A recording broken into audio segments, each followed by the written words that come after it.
Bonjour à tous et bienvenue à cette grande édition du journal. Au sommet, les États-Unis viennent en aide aux chrétiens de la plaine de Ninive en Irak. Sahara 2017, le partenariat France-Côte d'Ivoire, 200 millions d'euros consacrés au secteur agricole. Et puis Emerson Mnangagwa, de retour à Harare pour être investi président vendredi. L'ambassadrice américaine aux Nations Unies, Nikki Haley, a déclaré mardi que les États-Unis veulent qu'une partie de leur contribution au programme des Nations Unies pour le développement soit effectuée aux chrétiens d'Irak. Commentaire Nadia Eounoud. Les chrétiens de la plaine de Ninive ont tout perdu depuis qu'ils ont été attaqués par les terroristes de l'État islamique.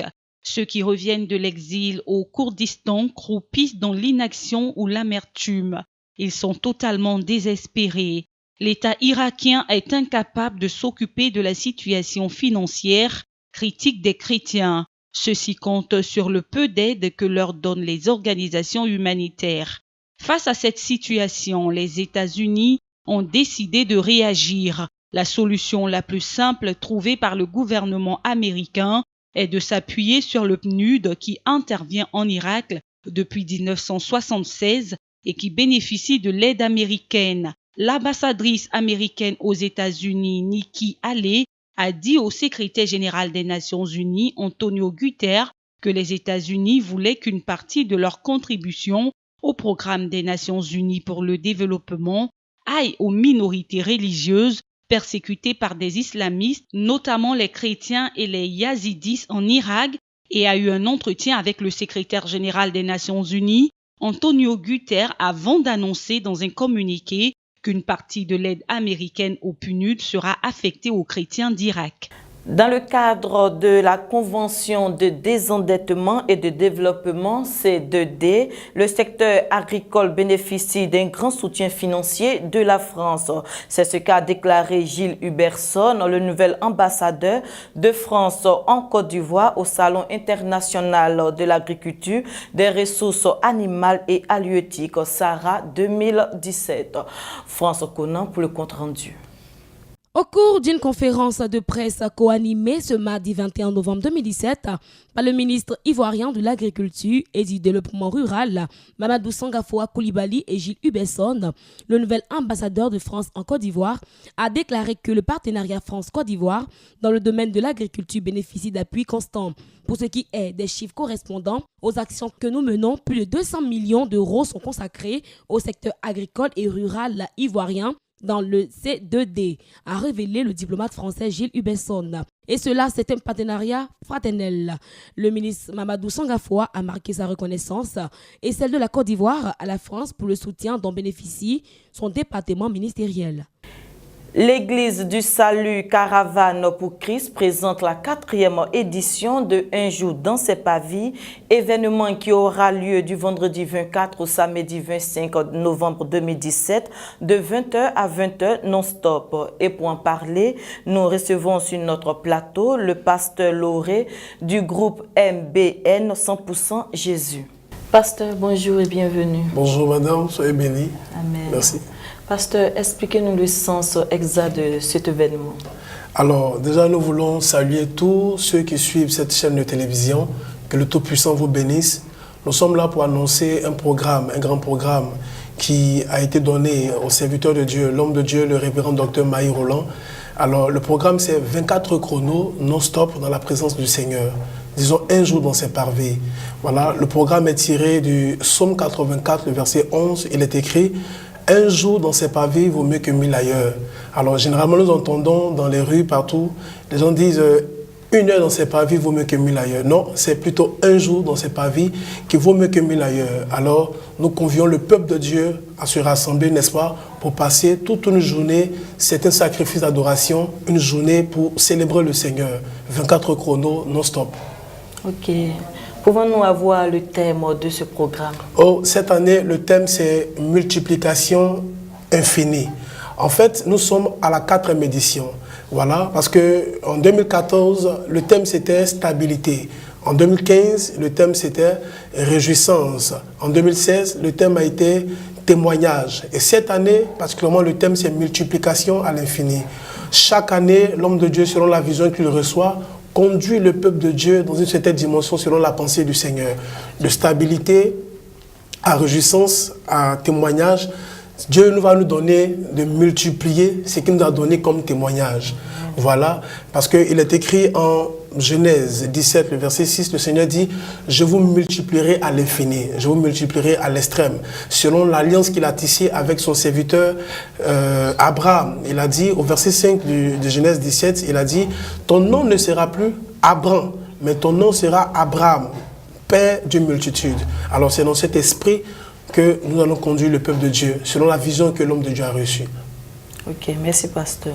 Et quels sont les orateurs qui sont invités à cet événement? Oh, pour cette année, il y a 7 orateurs. Chaque année, l'homme de Dieu, selon que Dieu l'inspire, conduit 7 orateurs à 24 chronos. Et cette année, il y aura le révérend Ebi Jean Kwasi, n'est-ce pas? Le pasteur Charles Atu Kwasi, le révérend Vincent Despaul, voilà, l'apôtre Apollinaire Conan, le pasteur Yannick Djati, il y aura l'évangéliste Kone Eli et bien sûr l'homme de Dieu, le révérend docteur Maï Roland qui a reçu cette vision parce que 24 chronos, c'est une vision, c'est une inspiration, c'est une alliance avec Dieu. Pouvons-nous avoir la date, le lieu et l'heure de l'événement? Merci. 24 chronos, pour cette année, c'est demain vendredi. Voilà, vendredi 24 novembre bien sûr, au samedi 25 novembre de 20h à 20h. J'explique, demain à 20h, le peuple de Dieu vient, nous rentrons dans la présence de Dieu à 20h, nous finissons le lendemain, samedi à 20h. C'est un jour non-stop. Je vais signifier quelque chose, on n'aura pas le temps de s'ennuyer parce que les 7 orateurs sont puissamment utilisés par Dieu, c'est des hommes de Dieu de qualité. En plus de leur passage, il y aura des temps importants de prière. Généralement, les gens attendent 31 décembre pour prier. Non, non, non. L'ennemi n'attaque pas pendant la fête, il attaque souvent avant la fête. Alors, il faut prier à 24 heures chrono pour que déjà ton année 2018 soit sécurisée, n'est-ce pas? Nous allons prier pour le corps du Christ, nous allons prier pour la nation. 24 heures chrono n'est pas seulement pour l'église du salut Caravane pour Christ, mais c'est un programme qui est pour tout le corps du Christ. Alors nous voulons inviter tous les hommes de Dieu, nous voulons inviter tout le peuple de Dieu, et même ceux qui nous suivent, qui ne sont même pas chrétiens, de venir, parce qu'à 24 heures chrono, il y a eu la conversion de plusieurs personnes, il y a des miracles, il y a eu beaucoup de choses qui se sont produites, et cette année, ça promet parce que le Seigneur a révélé beaucoup de choses, le Seigneur est déjà au rendez-vous. Alors venons voir quelque chose se passer de manière glorieuse de la part du Seigneur. Vous avez invité tout le corps du Christ. Pour cela, nous pouvons avoir vos contacts pour qu'ils puissent vous joindre. Alors nous sommes au 07 70 36 31. Je reprends 07 70 36 31 et le 57 54 77 74. 57 54 77 74. Ok, un dernier mot, pasteur. Alors je veux encore une fois de plus lancer un appel à tous ceux qui nous suivent, à tout le corps du Christ. Le programme se tiendra demain vendredi 24 novembre sur le coup de 20h du côté du siège des églises du Salut Caravane pour Christ. C'est à Nyangon, cité Coprim Zénith. Voilà, vous venez demain et ensemble avec ces hommes de Dieu, je signifie qu'il y aura un concert de louange d'adoration avec les chantres Richard Crémé, Landry Fouabi et le groupe MBN 100% Jésus et même d'autres artistes qui seront là. Venons ensemble, allons célébrer le Seigneur. Passer 24 heures en la présence de Dieu, c'est un sacrifice d'adoration. Et vous voyez que même quand vous allez chez les féticheurs, les marabouts, pour faire des sacrifices, il y a un résultat. Ce n'est pas la présence de Dieu que tu ne ressortiras pas avec quelque chose de lui. Alors viens mon frère, viens ma soeur, c'est sûr que Dieu te visitera et ton témoignage sera grand pour l'année 2018. Soyez bénis, shalom. Amen. Chez vous. Merci pasteur, merci beaucoup. Merci. Alors, nous étions avec le pasteur Lauré du groupe MBN 100% Jésus qui nous parlait d'un grand événement qui aura lieu du vendredi 24 au samedi 25 novembre 2017 avec pour thème multiplication infinie. Nous vous invitons à y être. Autre chose à présent, la police ivoirienne a annoncé ce mercredi 22 novembre 2017 une interdiction de stationner du 27 novembre au 1er décembre 2017 sur le boulevard Valéry Giscard d'Estaing, le plus grand boulevard d'Abidjan, en raison du sommet Union africaine-Union européenne. Ibo Marus pour le commentaire. La police ivoirienne a annoncé ce mercredi une interdiction de stationner Du 27 novembre au 1er décembre 2017 sur le boulevard Valéry Giscard d'Estaing, le plus grand d'Abidjan en raison du sommet Union africaine-Union européenne. La police précise qu'aucun stationnement ni encombrement de cette voie ne seront permis à qui que ce soit. Le boulevard Valéry Giscard d'Estaing, long de 8 km et large de 100 mètres, s'étend du pont Félix Houphouët-Boigny jusqu'à vers l'aéroport international du même nom qui accueillera les participants. 5000 participants, dont 83 chefs d'État et de gouvernement, représentant 55 pays d'Afrique et 28 d'Europe, sont attendus à Abidjan pour la 5e édition du sommet UA-UE, une rencontre qui vise essentiellement à renforcer les liens politiques et économiques entre les deux continents.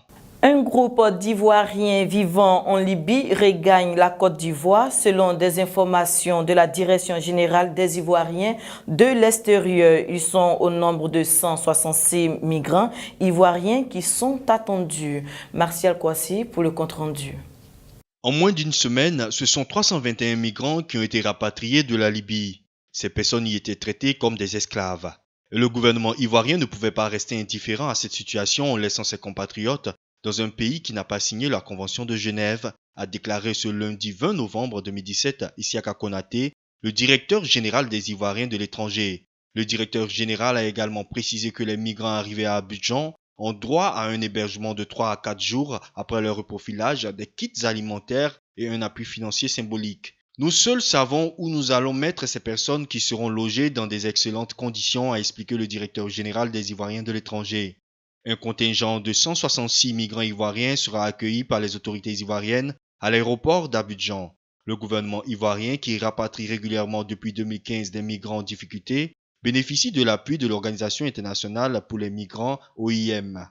Au total, ce sont 1434 migrants qui ont déjà bénéficié d'un vol retour. Au Zimbabwe, en exil depuis son éviction, l'ancien vice-président du Zimbabwe, Emmerson Mnangagwa, est arrivé à Harare en provenance d'Afrique du Sud pour être investi vendredi 24 novembre 2017, président du pays pour une période transitoire de 90 jours. Voici le nouvel homme fort du Zimbabwe, Emmerson Mnangagwa, 75 ans, ancien bras droit de Mugabe. À peine revenu de son exil sud-africain, il a rejoint ses partisans au siège du parti au pouvoir, le ZANU-PF. Après 37 années d'un règne sans partage de Robert Mugabe, l'ancien vice-président suscite l'espoir d'une croissance économique qui redécolle. 90% des Zimbabwéens sont aujourd'hui au chômage. Nous sommes les témoins d'une démocratie naissante pour notre pays. Personne n'est plus important qu'un autre. Nous sommes tous des Zimbabwéens. Nous voulons que notre économie prospère.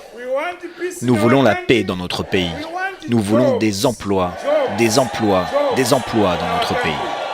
Le président français Emmanuel Macron a reçu à l'Élysée le président en exercice de l'Union africaine et président de la Guinée, Alpha Condé. La vente des migrants africains comme esclaves en Libye était au centre de leur discussion. Emmanuel Macron a vivement dénoncé ce trafic.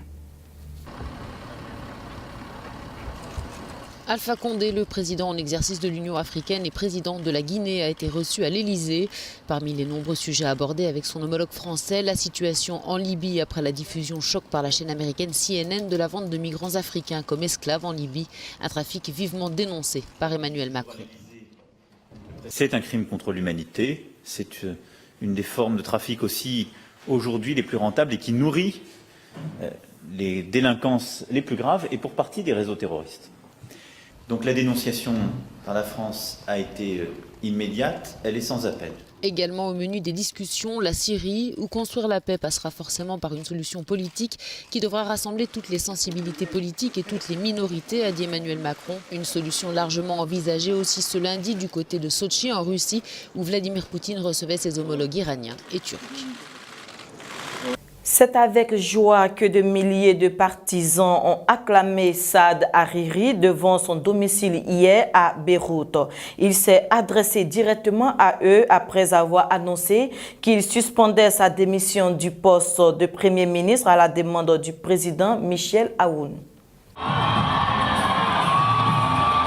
C'est avec joie et enthousiasme que des milliers de partisans ont acclamé Saad Hariri devant son domicile hier à Beyrouth. Il s'est adressé directement à eux après avoir annoncé qu'il suspendait sa démission du poste de Premier ministre à la demande du président Michel Aoun.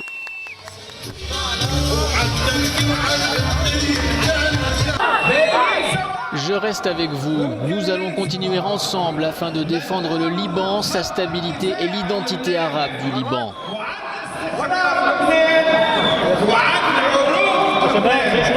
Hariri avait annoncé sa démission depuis Riyad au début du mois. Son séjour s'était prolongé et avait alimenté les spéculations sur une interdiction de voyage. Le président avait même déclaré qu'il était retenu en otage. Ce calendrier avait mis. C'est donc un soulagement pour ses fidèles.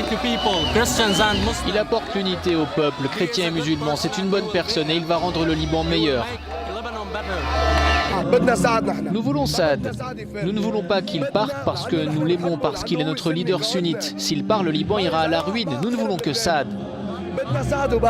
La démission de Saad Hariri a été interprétée comme un nouveau bras de fer entre les parrains régionaux des deux camps rivaux au Liban, l'Arabie Saoudite qui soutient Hariri et l'Iran qui appuie le Hezbollah. La France s'était posée en médiatrice et Saad Hariri avait quitté l'Arabie Saoudite pour Paris le 18 novembre, ce qui lui a permis d'être à Beyrouth le jour de la fête de l'indépendance. Refermons cette grande édition par une page sportive. Le PSG continue d'impressionner l'Europe. Face aux Celtics, ils ont battu le record de buts en phase de poule de la Ligue des Champions. 7-1, la plus large victoire de Paris dans un match de C1. C'est pourtant le Celtic de Glasgow qui a ouvert le score dès la première minute, mais derrière, Paris a déroulé.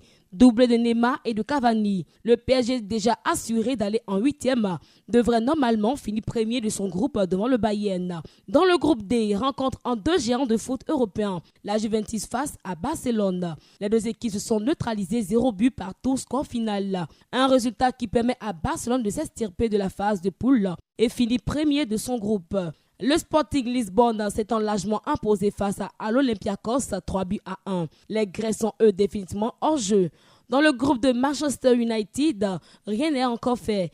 Ils ont perdu face à Bâle en encaissant un but de dernière minute.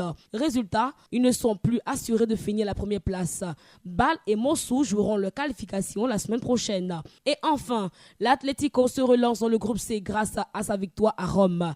Chelsea est sûr de se qualifier, reste à savoir à quelle place.